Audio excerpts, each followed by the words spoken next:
Bonjour, dans cette vidéo, nous allons travailler sur la version finale des équations du second degré et de leur résolution grâce aux discriminants. Pour cela, on va maintenant introduire la partie pour un discriminant négatif grâce aux nombres complexes.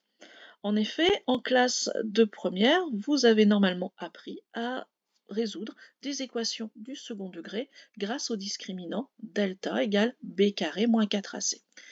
Le a, le b et le c étant une notation habituelle de mon polynôme, le a pour le x carré, le b pour le x et le petit c comme constante.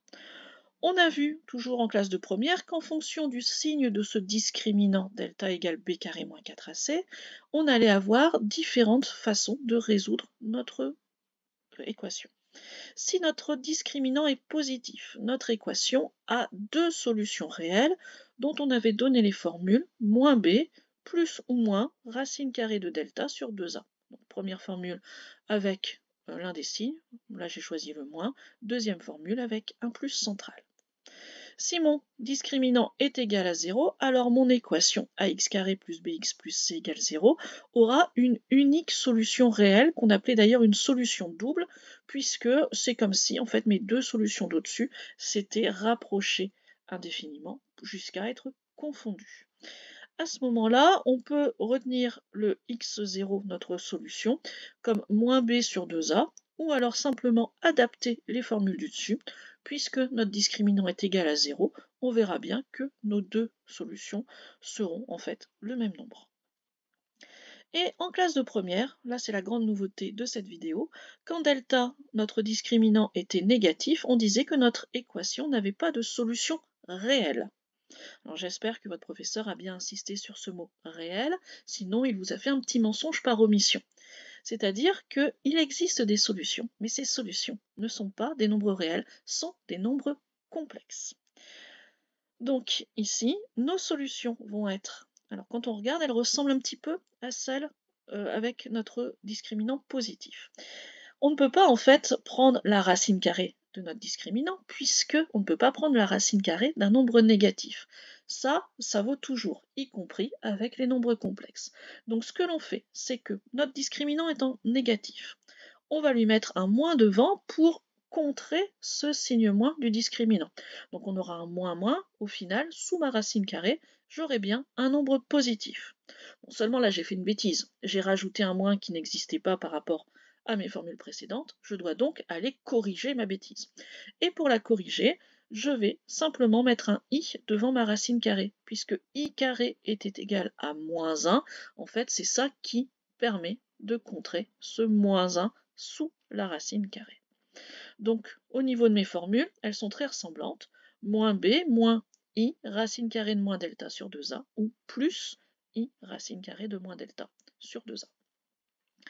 Ici, donc, simplement, je vous conseille de regarder bien l'articulation entre le discriminant positif et le discriminant négatif, et de se dire, puisqu'il faut que je rajoute un signe moins, je vais rajouter un i devant ma racine carrée. Ce sera plus facile que d'apprendre votre formule par cœur. Je vous propose donc maintenant une résolution complète. Ici donc, l'équation moins 2z carré plus 4z moins 10 égale 0. Et je vous propose de la résoudre dans l'ensemble des nombres complexes. C'est pour ça que je n'ai pas pris le x, j'ai pris cette fois-ci z pour notre inconnu.